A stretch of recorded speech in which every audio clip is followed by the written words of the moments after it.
रानी ये अपना kitchen room. किसान, हाँ वो मेरा पड़ोसी किसान। किसान मेरा किसान, कहाँ हो रे तू किसान? किसान। रानी ये किसान रूम नहीं है, ये अपना किचन रूम, यानी खाना पकाने का रूम। ऐसा बोलो ना मैं थपने खाने में रहता, थपने जाती तो खा के मत जाती जा।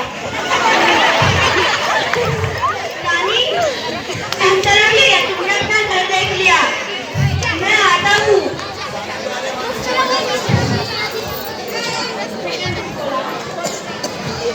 आज का दूसरा दिन है।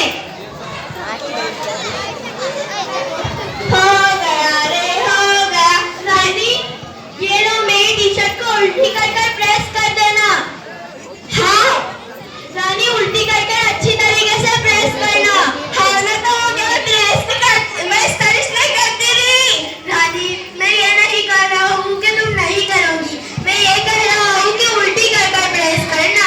हाँ ना तो मैं नहा कर आता हूँ। रानी की सहेली रेशम की डोरी चुप चुप के शर्माए खान साहब की बीवी। रानी कर दी तुमने मेरी टी शर्ट प्रेस? मेरे को उल्टी मैंने स्टाइलिश नहीं करी। रानी उल्टी और प्रेस का क्या मैटर है? यहाँ मैटर और टमाटर क्या लगा रखे उसमें आलू मत डाल देना।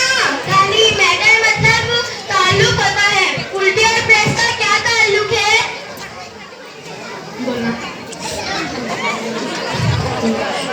मेरे को उल्टी